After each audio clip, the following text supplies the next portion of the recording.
Frost hangs over the dispersals, and the grass crunches under boots as the night watch yields to the early shift.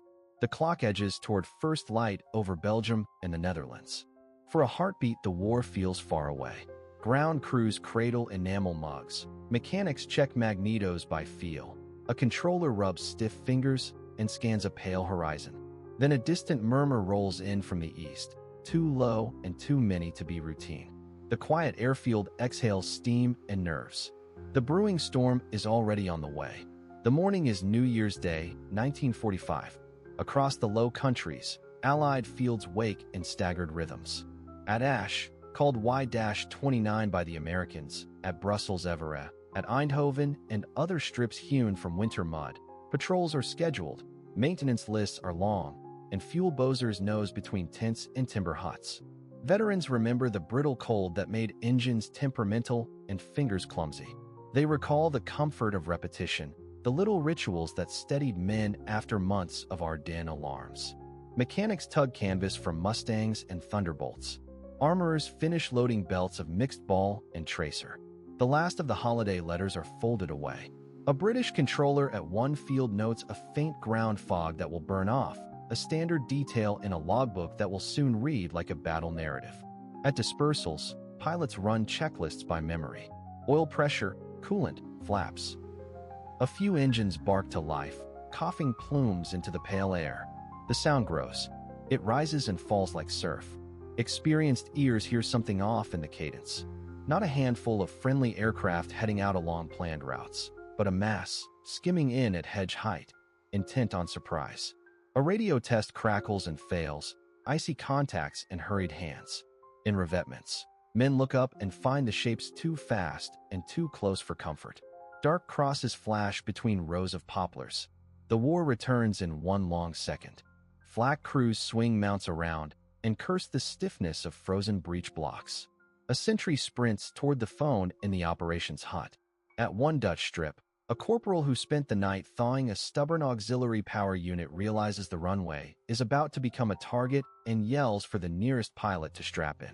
At another Belgian field, a flight of taxiing fighters pauses at the hold, pilots sensing a rhythm in the sky that means incoming.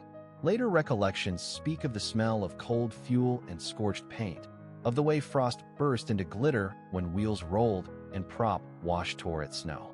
They recall stuttering bursts of machine gun fire, the sudden hammer of engines at full power, the helplessness of seeing parked aircraft lined up like invitations. They remember the first seconds as the moment when routine shattered and training took over. Dawn over the Low Countries was never truly quiet again. The storm had arrived. At headquarters in the west, the plan took shape under a blanket of secrecy.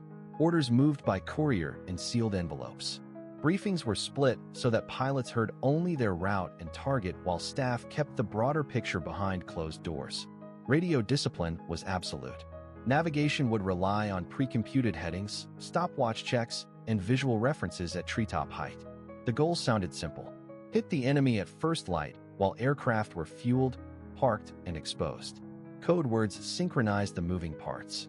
Ground controllers prepared the final signal that would release entire wings from their dispersals. Flak units along the intended corridors received only partial maps.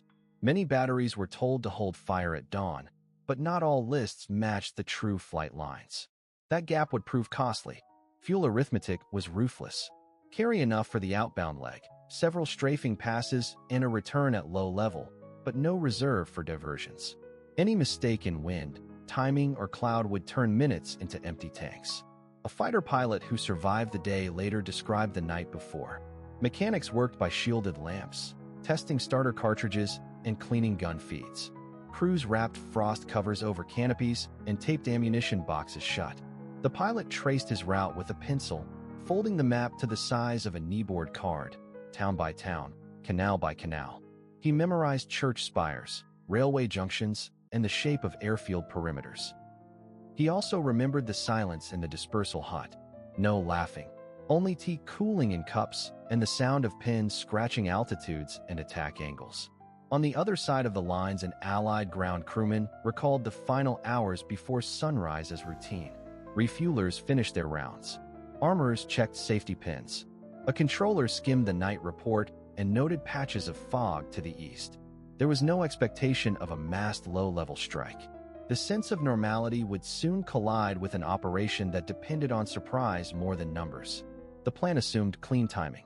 Squadrons would lift in waves, form up just above the trees, and cross the front together. But winter fog delayed several groups. A few formations started late, flying into thinning darkness, and then into morning searchlights still set to training positions. Some navigation beacons were unreliable and drift nudged entire units off axis. As the sun edged up, silhouettes that should have arrived in a tight pack appeared staggered and scattered. German flak, not fully briefed, opened on friendly shapes. Allied early warnings saw fragments rather than a single mass, yet the alarm still traveled ahead of many attackers.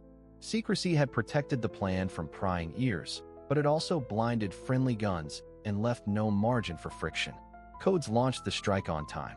Miscalculation in weather, fuel, and coordination began to spend it before the first rounds hit the runways.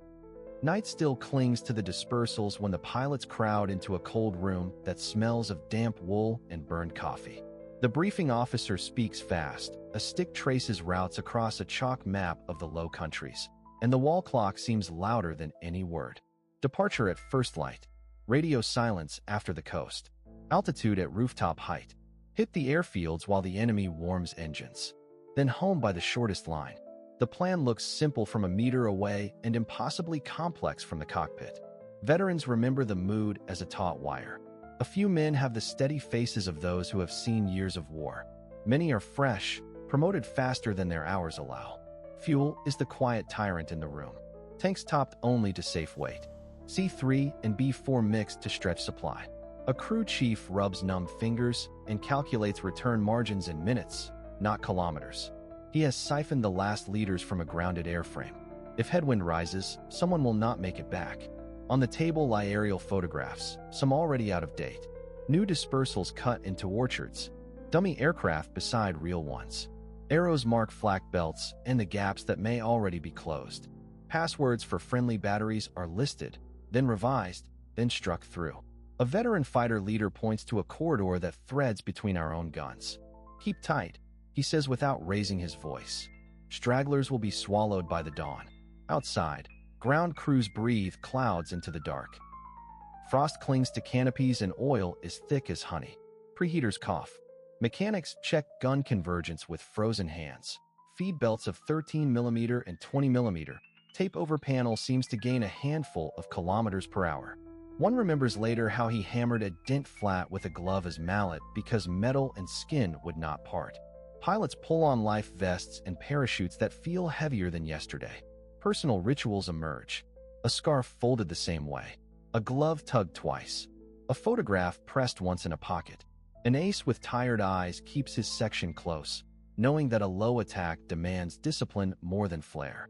Another pilot, barely 20, studies the leader's wingtips as if they are the only horizon.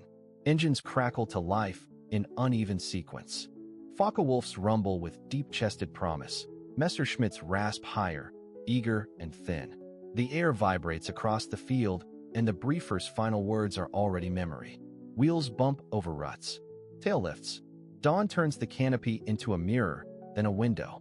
The formation gathers at treetop height, slips beneath the cloud, and follows rivers and roads like veins on a map. In the radio silence, every motion speaks. A glove lifts to warn of wires. A wing rocks to tighten spacing. Frosted fields slide by in a gray blur. Ahead lies the line where planning ends and reflex begins, where fuel gauges fall and nerves bite through leather. Veterans would later say that the longest part of the mission was not the fight, but these minutes between certainty and impact, when the war balanced on the edge of a propeller blade. At first light on January 1st, 1945, the airfields of Belgium and the Netherlands stirred with the habits of routine.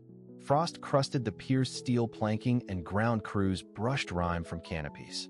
Fuel lines snaked between revetments. The night shift logged the weather. Low cloud to the west. Patches of fog lingering over the Meuse. Controllers cleared the first patrols while engines coughed and settled into a steady growl. Pilots pulled on stiff gloves and thought about the same things as yesterday and the day before. Fuel stayed on landing. Icing in the climb. friendlies in the circuit. The defenses looked solid on paper, yet felt thin in the cold. Flak belts protected the approaches, but ammunition was rationed and crews were tired after weeks of dawn alerts. Radar plots came in delayed by clutter and icing on aerials. The holiday had shuffled rosters. An experienced controller swapped out for a junior officer. A maintenance chief covered 2 dispersal lines at once. Scattered units had been moved forward to keep pressure on retreating German forces, leaving gaps in the lattice of patrols that normally overlapped like tiles on a roof. Veterans remembered the sounds more than the sights. AP 47 crew chief later described the way frost crackled under boots as they pushed a thunderbolt into position. A British controller recalled the stale smell of the ops room and the scratch of a pencil on a plotting table as friendly returns drifted across the screen. A Belgian civilian laborer remembered the sudden stillness when the first section rolled to the end of the runway, and the field held its breath between throttle up and rotation. Routine masked risk. Radios were dependable, but not perfect, and IFF sets sometimes failed in cold snaps. Circuit procedures differed between American and British squadrons, and a late returning pair could surprise gunners who had minutes earlier been tracking a ferry flight. Friendly fire drills were posted in every hut, yet the reality of smoke, cloud, and glare on wet tarmac made recognition uncertain at best. Pilots joked that flak was either too early or too late, but most had seen the ragged holes that proved it could also be tragically on time. The first patrols lifted into an iron-colored dawn, climbed to Angels 8, turned to sector line, level out on heading to cover the river crossings.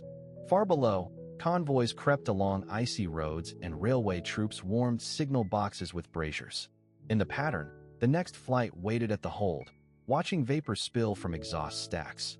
The routine felt safe because it was familiar, yet every element contained a seam. Radar range shadows near tree lines. Traffic funnels that pointed straight at the runway. Gaps where one patrol handed off to another, and for a minute or two, there was only open sky. Those who were there would later say the morning gave no warning. It felt like any other winter sortie. The risks were present, patient, and largely invisible, waiting just beyond the edge of the routine. The night has not fully released the airfield when the first starter carts whine alive. Frost clings to wings and boots. Ground crews move with rehearsed urgency, pulling chocks, checking gun feeds, brushing ice from canopies that fog with each breath. Somewhere down the line, a Daimler-Benz coughs, catches, and the revs settle into a hard metallic thrum that seems to vibrate in the ribs. Pilots climb in with heavy gloves and heavier thoughts. Many later remembered the taste of cold oxygen and the scent of hot glycol seeping through the cockpit seams. No speeches, only the hand signals of chiefs and the brief tap on a shoulder. Then the throttle forward. BF-109s lurch and straighten. FW-190s growl toward the flare-lit runway. The first pair lifts in a spray of frost, gear coming up with a judder. More machines roll in intervals so tight that the exhaust haze turns the world into a gray tunnel. Compasses are set, timing boards clipped, headings burned into muscle memory. Keep low. Avoid radar. Hit first. The leading swarm knifes under the cloud base, skimming hedgerows and church spires. At this height, the world races past in a smear of fields and canals, and every chimney and telegraph wire is a threat. Pilots note engine temps, feel the prop bite as they nudge trim to hold the deck. The briefers had warned of friendly flak. Identify by route. Trust the watch. Trust the river bend ahead. A mechanic on the field would later recall hands numb to the bone as he swung clear of a tailplane and watched the last fighter lift with barely a runway length to spare. A pilot would speak of the way the canopy frost melted in streaks as warm air finally flowed, revealing a horizon turned copper by a winter dawn. In the slipstream of the formation, fuel loads are heavy, gun bays packed. The aircraft feel alive but unforgiving. Any mistake at treetop height will be fatal. Belgian villages flash by. Smoke drifts from farmhouses still waking to the new year. The unit skirts a town and drops again to avoid a suspected battery. Radio discipline holds. Short bursts only, then silence. The leader banks along a canal toward the target airfields beyond the horizon, where Allied dispersals and maintenance bays sit in neat lines like invitations. The map folds in the knee pocket have creases where thumbs worried at them during briefings. A mark by a bridge. A cross where enemy patrols circle at dawn. Final checkpoints tick past. A rail yard. A river crossing. A road with an S-turn. The formation eases into attack order. Safety catches off. Mixture rich. Harness tight. There is a moment of uncanny stillness at 200 feet where the engines smooth out and the wind lays flat over the wings. Then the leader rocks his wings once. The strike is on. It is New Year's morning in 1945, and the field is rimed with frost. Mechanics move under dim hooded lamps, hands numb, breath hanging white above fuel hoses and starter carts. The first engines are due to run in a quarter hour, but the duty controller already hears a change in the room's air, the way it tightens when something is wrong. A radar plot comes in ragged and low, contacts skimming the ground clutter, too many to be a stray training pair. The controller calls for readiness. On the line, a crew chief kicks chocks aside, signals for ground power, and the propellers begin to turn. Oil pressure crawls up. Manifold gauges quiver. An armorer's team slams home the last ammunition links, knuckles black with graphite. The first alarm sounds across dispersals and Nissan huts. Pilots sprint along frozen taxiways, helmet straps slapping at their necks.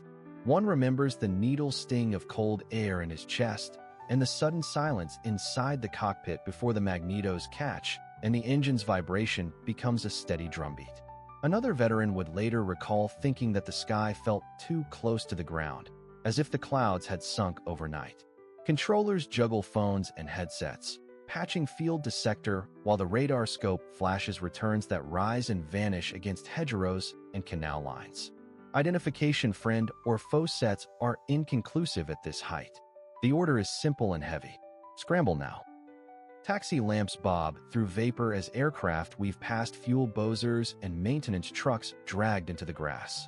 At the far perimeter, a sentry shouts that he sees navigation lights where none should be. Then the sound reaches everyone at once, a flat roar like tearing canvas swelling into hammer blows. The first attackers come in line abreast, low enough to throw up rooster tails of frost, cannon shells cutting dirt and tarmac. A dispersal hut erupts. Ground crews throw themselves flat, then surge up to yank fire extinguishers from cradles and roll them toward a burning wing. A pilot holds brakes, pushes throttle, waits for a gap between tracer streams, and lets the aircraft leap forward. Behind him, a fitter drags a fuel line clear, slips, and is up again, coat smoking at the sleeve.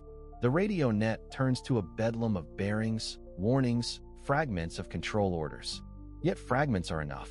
Pairs lift on short intervals, wheels snatching up, flaps biting at the cold morning. One section claws for height to cover the circuit.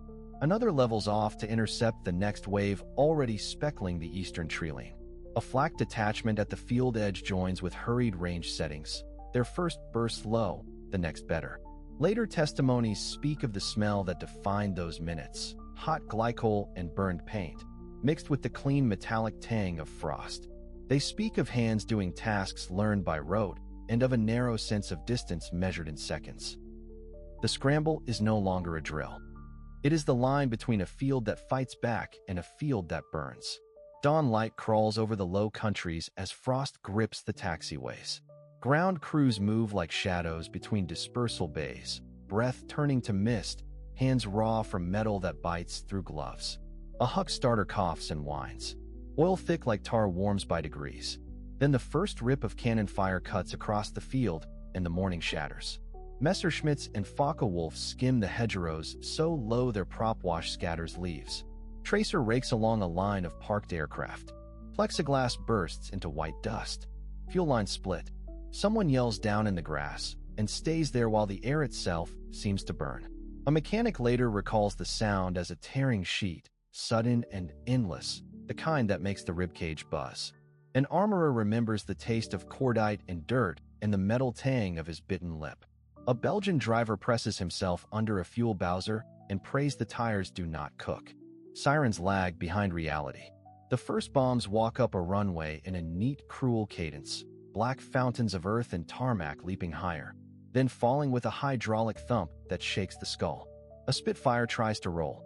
Its tail lifts and wobbles as the pilot feathers throttle between craters. Ground crew wave it off, then wave it on, because there is no safe choice left. A tempest claws into the gray, wheels tucking while cannon shells snap past like thrown stones. A P-51 heels over on takeoff, climbing through a vertical veil of smoke. Pilots later tell of hands that found switches by memory alone, of throttles pushed so far the quadrant creaked, of the moment the wheels left mud and terror eased by a thin measure. On the ground, the work turns brutal and simple. Drag the wounded, kick away loose hose, shove a burning crate into the wind with a tug that feels like pushing a house. Fire teams play their streams across wing routes that hiss and blister. Ammunition cooks off with ugly small pops, then deeper thuds. A flight sergeant counts aircraft by what remains of their shadows. A flak gun on the perimeter searches for angles past hangar roofs. The crew deaf to everything but the hammering recoil. Attackers wheel for second passes, guns glinting with frost. Some overshoot and are caught by alert patrols circling just above cloud. A dogfight blooms at circuit height, where radio towers and smoke columns become deadly landmarks. One veteran speaks of tunnel vision that ended at the gunsight ring, of a target that grew too fast and filled the world, of a pull through black edging and a return to color as oxygen found his brain again. Another remembers the quiet after a kill, a baffled hush inside the cockpit, while the engine droned like a metronome for survival. The runway is now a sequence of islands. Controllers shift operations by instinct, stacking landings onto the last unbroken 100 yards. A damaged Thunderbolt bellies in, showers earth, stops short of a crater's lip by 2 boot lengths. The pilot climbs out shaking, laughs once, then vomits beside the wing. For every machine that burns, a crewman counts the seconds it might have been saved by a different choice. For every attacker that falls, a watcher on the perimeter marks the plume and wonders who never had a chance to bail out. When the last German fighters turn away, the field breathes in. Flames still gutter in dispersals. Blackened prop stubs point at nothing. Ambulances nose forward. Someone finally silences a siren that has been screaming to itself. The tally will come later, the logic and loss broken into columns. For now, there is only the grit of cinders in the teeth and the sight of new wheel tracks drawn across a scorched morning, proof that flying will resume because it must. Engines howl at parade height over the runways as the first strafing passes rake dispersal bays. Tracer stitches across concrete, fuel drums erupt, and the morning calm dissolves into a storm of metal. Pilots sprint from a mess tent, boots skidding on frost, while ground crews shove chocks aside with bare hands that burn from the cold. Controllers shout bearings and altitudes into headsets as the scramble bell wails. Above the field, contrails hang low and torn, not at lofty bomber lanes, but at circuit height, the altitude of takeoff and landing. Here, every second is a knife edge. Lift a wing too high and your canopy fills with a runway. Look away for a heartbeat and a cannon burst finds your fuselage. The air thickens with intersecting attack runs. BF-109s and FW-190s flash through the pattern, guns sparking, then kick rudder to avoid plowing into masts and hangars. P-51s claw into the circuit still retracting gear. P-47s lift with flaps drooped, ammunition counters ticking from the very first banking turn. Smoke pillars mark each failed decision. A returning pair overshoots, drags a stream of AA bursts across the threshold, and vanishes into the haze beyond the boundary fence. A German veteran later remembered the sense of flying inside a stadium, the stands formed by tree leans and hangars, the pitch a rectangle of lethal air. He kept his head on a swivel and his throttle hard against the stop, aware that any climb invited flak and any descent invited a collision. An American crew chief recalled the taste of cordite and avgas as he hugged the shadow of a revetment, counting the thumps of 20mm hits into sandbags while a pilot taxied past with a slashed tire and a face set like stone. Friendly fire becomes a second enemy. Allied gunners, keyed by surprise, fire at anything low, fast, and gray in the dawn light. At the same time, German flak rings farther east, unaware of precise return routes, punish their own aircraft as they egress. A formation that began tight degrades into singles and pairs, each pilot hunting targets and escape lines across the same narrow slice of sky. Radio calls overlap and die in static. Identification panels half deployed flutter off into slipstreams. The fight compresses to the runway threshold. One Mustang drags a 190 uphill and wins with gravity and patience, but the victor must immediately duck a stream of friendly .50 from the perimeter. A Thunderbolt takes hits taxiing and still lurches airborne, wheels half folded, a moving flak tower spitting back at a diving attacker. In the tower, glass bursts inward. On the field, medics run bent double between burning aircraft. After minutes that feel like an hour, the pattern begins to clear. Survivors climb to clean air or vanish in ground haze. The circuit, scarred and smoking, holds wrecks that point in every direction at once. Later, counts will be made, tallies debated, claims pruned to the plausible. In the moment, only one certainty remains. At circuit height on New Year's morning, chaos ruled, and the last great strike of the Luftwaffe paid for seconds of surprise with pilots, machines, and the bitter cost of fire from friend as well as foe. The stories begin before sunrise. A German fighter pilot remembers the frost that skinned his wings and the nervous silence on the line. He had flown many sorties, but this felt like a last throw. Crews pulled chocks, engines coughed, and the runway lights stayed dark. He pushed the throttle forward, and the field slid away. At treetop height, he followed the river, counting bends, eyes fixed on the dim horizon. He recalls the smell of fuel in his mask and the weight of the task. Reach the enemy strips. Hit them before they can climb.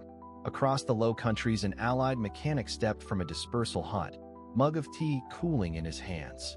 He had worked through nights, changing spark plugs with numb fingers. Dawn was routine. Then came the first rasp of cannon. He saw dust jump from the runway and a line of bullet splashes running toward parked aircraft. He threw himself behind a blast wall and felt the ground thud. He remembers the shriek of metal as a wing tank let go and the sudden heat that baked his face. A Belgian flak gunner tells of a scramble without ceremony. The first pass was already over when he reached the mount. He swung through smoke, let a dark shape, and fired in short bursts. He could not hear his own gun over the general roar. He remembers that the sky felt low, the fight pressed down toward the hedges, and the smell of cordite hung like fog. The German pilot reached his target at circuit height. He saw silhouettes of fighters on the grass, propellers ticking in morning warm-up, men running for cover. He tried to steady the nose, pressed the trigger, and felt the recoil hammer the fuselage. On the second pass, he saw tracers rise and clean ropes. He felt the aircraft shudder. He says he knew then that the route home would be longer than the route in. The mechanic joined a chain of hands dragging a wounded pilot from a burning cockpit. He recalls the heavy silence in the tiny gap between bursts, and the way a simple wrench felt like a weapon when there was nothing else to hold. Someone shouted for foam. Someone else called roll numbers. It felt like an hour. It was minutes. The flak gunner saw one attacker trail smoke, clip a tree, and break apart beyond the field. For a heartbeat, the firing slowed. Then it rose again, sharper, closer, and he worked the belt until his arms shook.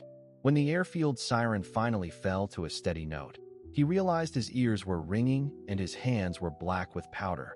By midday, the smoke thinned. The German pilot belly landed in a field short of the frontier and walked away into winter stubble. The mechanic counted losses and chalked new names on repair boards. The gunner stood down, tired and alert at once. Each would later say that the day was loud and fast and strangely narrow, as if the war had been pulled tight into the space between ground and cloud. Dawn smoke still hung over the Low Countries when the counting began. At Eindhoven, mechanics stepped through puddles of fuel and foam, chalking the outlines of twisted Typhoons and Mustangs. At Ash, blackened dispersals radiated from the runways like spokes. The strafing runs had been close and deliberate, the angles evident in the rake of bullet holes along wings and cowlings. Crews pulled open canopies fused by heat, ticking off serial numbers against morning rosters that no longer matched what lay on the tarmac. Pilots who had scrambled at circuit height described a sky where traffic patterns turned to dogfights. A veteran from a 9th Air Force group remembered diving through his own airfield smoke and meeting shapes with black crosses flashing only a few feet above the ground. A Belgian airman at Derna recalled the sound that stayed after the shooting stopped, the soft patter of gravel falling from pierced revetments and the hiss of boiling glycol. The sheets filled with losses. Dozens of Allied fighters and fighter bombers were wrecked in place, more whole and reparable, more still that never returned from hurried pursuits. Yet the list that mattered most belonged to the attackers. Luftwaffe groups had emptied their dispersals at first light and paid for it by mid-morning. Ground fire and frantic interceptions had carved through their formations. Worse was what the paper could not show: the vanished corps of instructors, section leaders, and squadron commanders that had carried the force through years of attrition. On German airfields across the Rhine, commanders marked units as combat ineffective. Jahrgeschwader that had once taught others now lacked instructors. Staffeln existed on paper, but could not field full flights. Friendly anti-aircraft batteries, never fully warned, had shot at silhouettes they could not identify, and that confusion rippled through the casualty lists. By afternoon, the ledger told a blunt story. Airfields had been hit hard, yes, but Allied depots refueled, ground crews cannibalized spares, and replacement pilots slid into cockpit seats before sunset. The Luftwaffe could not do the same. Operation Bodenplatte had scarred runways and burned aircraft, yet it broke something deeper in the attacking force. What lifted off that morning as a last throw returned as fragments, and fragments cannot fly a sustained air war. The winter sun lifts over Belgium and the Netherlands, and the smoke still clings to the runways. By mid-morning, the numbers are in, and the meaning of the New Year's strike becomes clear. The Luftwaffe has gambled everything on surprise. It struck hard and low, set dispersal bays ablaze, and scattered maintenance crews. Yet the price is catastrophic. Many airfields are scarred, but replacement aircraft for the Allies arrive within days. Replacement pilots arrive within hours. For the Luftwaffe, there are no such reserves. Veterans describe what the tallies could not show. A German flight leader recalled the roar of engines at treetop height and the sudden emptiness when his wingmen failed to reappear. A British ground mechanic remembered the first burst across the perimeter and then the crushing quiet after the flak ceased. An American controller spoke of smoke columns rising like black fingers and of pilots circling with ammunition almost gone. Their memories share the same undertone. Shock, then resolve. Operational records revealed deeper truths. Fuel stocks were thin. Training pipelines were broken. Night navigation to the initial points was difficult, and radio discipline collapsed once the first flak opened. German anti-aircraft units, not warned in time, shot down friendly fighters. Experienced Staffelkapitän were lost over enemy fields or on the long, low ride home across winter haze. The attack hurt Allied squadrons for a day. It hurt the Luftwaffe for the rest of the war. Bodenplatte exposes the final imbalance. The Allies can repair runways, tow wrecks aside, and fly by afternoon. The Luftwaffe cannot replace veteran leaders or rebuild trust between fighters and flak. It cannot buy back the years spent training novices who will not live to become experts. In the cold light of January 1st, 1945, the last throw of the dice lands on the table and does not change the game. The Luftwaffe remains brave and skilled, but now it is outnumbered, outproduced, and out of time. Dawn on the first day of 1945 left broken aircraft, scorched concrete, and a ringing in the ears that seemed to come from the sky itself. Ground crews walked the dispersals of Belgium and the Netherlands with clipboards and soot on their faces, counting airframes that could be patched and those that would become parts donors. Within days, the Allied logistics machine moved engines, tires, and even whole replacement fighters along frost-covered roads. Squadron diaries note that flying programs resumed almost at once, sometimes that very afternoon. Across the lines, the mood was very different. Veterans of Jahrgeschwader units remembered the unnatural silence in mess halls after roll call. Many of the missing were the most experienced men, lost to ground fire, navigation mistakes, or exhausted judgment after a low-level run. Some pilots wrote of friendly batteries that opened fire because routes and passwords had changed during the night. Others described landing approaches to improvised strips with empty fuel gauges and damaged undercarriages, only to find that their home airfields no longer existed on any map that mattered. Operation Bodenplatte had destroyed many aircraft on the ground, but it did not break Allied air power. Maintenance crews turned wrenches through the night, and replacement pilots taxied at first light. Tactical air forces resumed armed reconnaissance over road junctions, trains, and bridges, isolating the front in daylight, and then again the next day. By mid-January, the loss of veteran German leaders and the drain of fuel and spares had thinned patrol lines to gaps that could not be covered. Training programs could not replace skill measured in winters and summers, and the remaining airframes flew fewer hours every week. Air superiority hardened into air supremacy. When Allied armies reached the Rhine, combat engineers built their bridges beneath fighter cover that rarely met serious challenge. Veterans on both sides later agreed on one point. The New Year raid felt like a last throw, courageous and desperate at the same time. Its legacy was a sky that grew quieter for Germany and more crowded for the Allies, a turning of momentum that did not reverse before the war ended.